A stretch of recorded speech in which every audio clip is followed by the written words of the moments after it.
그럼 이제 쌤이랑 첫 번째, 이건 법칙은 아닌데 옛날에는 선생님이 법칙이라고 배웠었어. 선생님 어렸을 때는. 근데 지금은 우열의 원리라고 해서 우열이 어떻게 나눠지는지, 어떻게 우열 관계가 결정이 되는지 한번 선생님이랑 알아보도록 하자. 오케이? 자, 그렇다면 첫 번째, 먼저 우열 관계를 알려면 조건이 있어. 어떤 조건이어야 되냐면 대립형질, 그리고 순종. 부모가 대립형질을 갖고 있고 순종일 때. 그렇다는 건 먼저 완두를 얘기를 해본다면 완두의 형질을 한번 생각해보자. 완두의 형질이 뭐가 있었지? 먼저 색깔이 있었고 모양이 있었잖아. 모양 어떤 게 있었지? 둥글다와 주름지다가 있었지.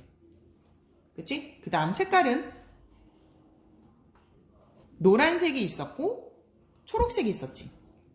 그치? 노란색과 초록색이 있었단 말이야.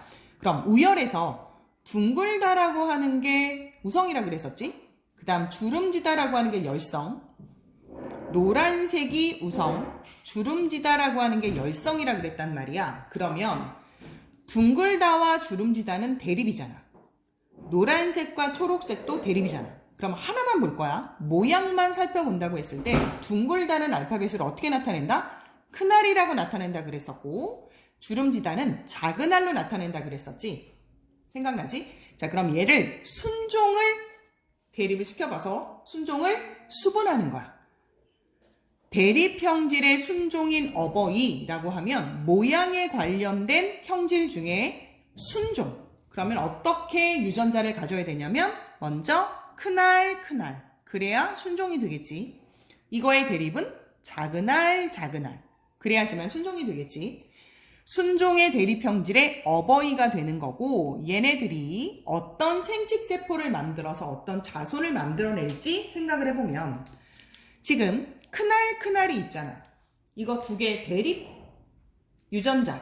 그래서 아까 얘기했던 것처럼 염색체가 있으면 이 어버이는 큰알을 갖고 있는 거잖아.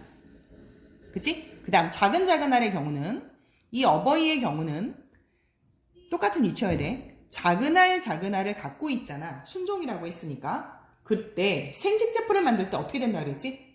얘네들이 분리가 된다 그랬단 말이야. 그럼 분리가 된다라고 했을 때 얘랑 얘가 따로따로 생식세포를 만들 거고 얘 하나가 따로따로 생식세포가 될 거였잖아.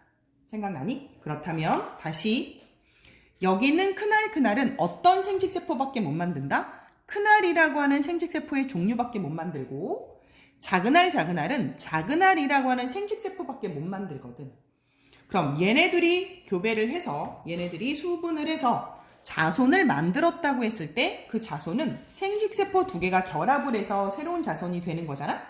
왜? 정자난자가 만나서 사람이 되었던 것처럼 수정란이 되었던 것처럼 그래서 큰알 작은 알이라고 이렇게 써줄 수가 있어.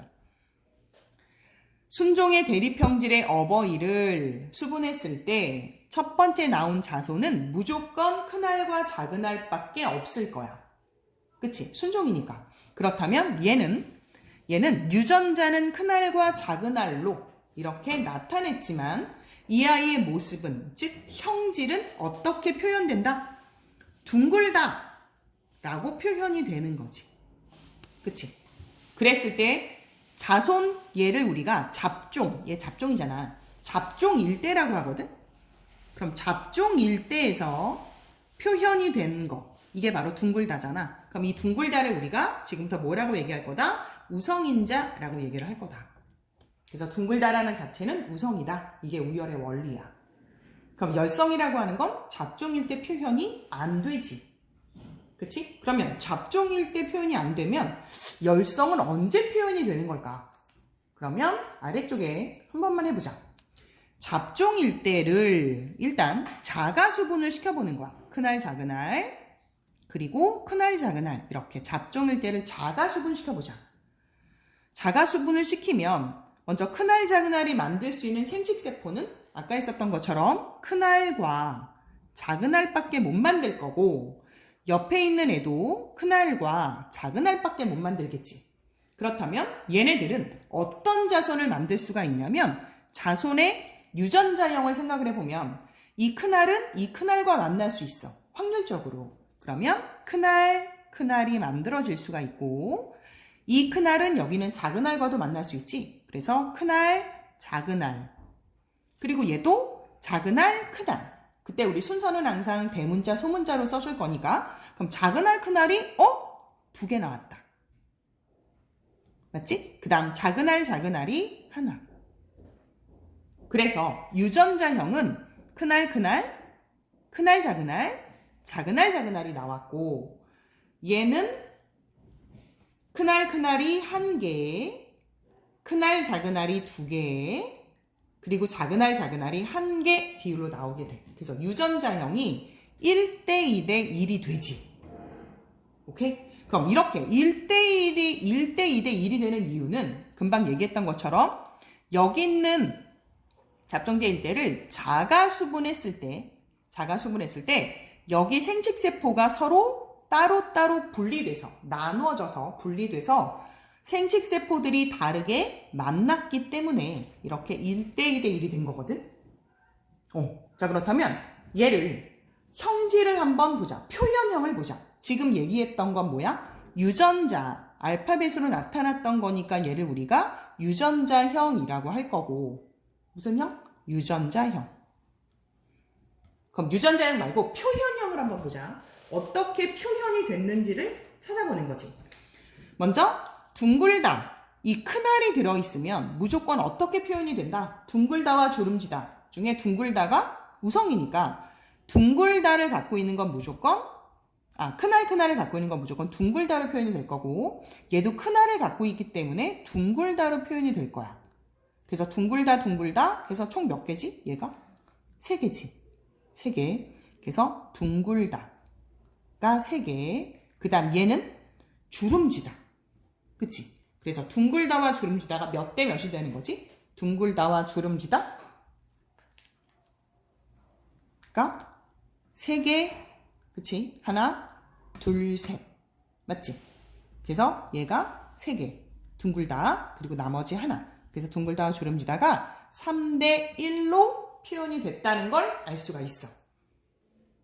얘는 모양도 마찬가지지만 색깔도 똑같이 이렇게 나타나겠지.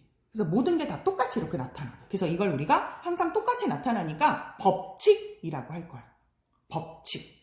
그래서 얘는 지금 표현형으로 나타냈을 때는 3대 1로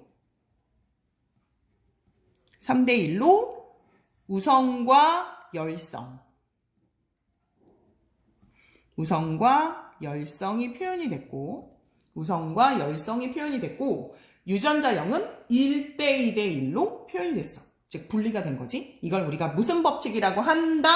떠던 분리법칙이라고 한다. 분리의 법칙이라고 한다. 그럼 분리법칙이 된 이유는 여기 있는 잡종제 일대를 자가수분했을 때 생식세포가 달리 여기 서로 다른 유전자가 생식세포를 만들 때 따로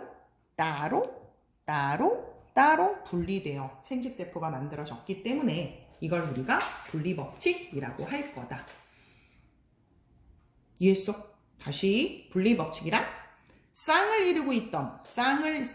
이루고 있던 대립 유전자가 우리 감수분열이 일어날 때 생식세포를 만들 때 이렇게 분리돼서 즉 나눠져서 서로 다른 생식세포로 나눠 들어가기 때문에 이렇게 분리법칙이 성립됐다는 걸 볼 수가 있다. 와우, 하나도 안 어렵지? 그럼 하나만 문제를 내볼게. 지금 유전자형이 1대2 대 1, 큰알, 작은 알이 1대2 대 1이었고 표현형에서는 둥글다와 주름지다, 즉 우성과 열성이 3대 1이었잖아. 그렇다면 지금부터 여기서 순종과 잡종의 비는 몇 대 몇일까? 순종과 잡종의 비는 몇 대 몇일까? 순종과 잡종의 비는 그렇다면 얘 순종이지. 오케이? 얘 순종이지. 몇 개니? 2개지. 하나, 둘. 그럼 얜 잡종이지. 그럼 순종과 잡종의 비는 몇 대 몇인 거야? 그치? 1대 1인 거야. 와우. 어렵지 않지? 다시 순종과 잡종의 비는 몇 대 몇이다? 1대 1. 1이라는 것도 알 수가 있다. Oh yeah. 그래서 유전자형 1대2대1, 표현형 3대1, 그리고 순종과 잡종의 비도 1대1이라고 하는 것도 알 수가 있어.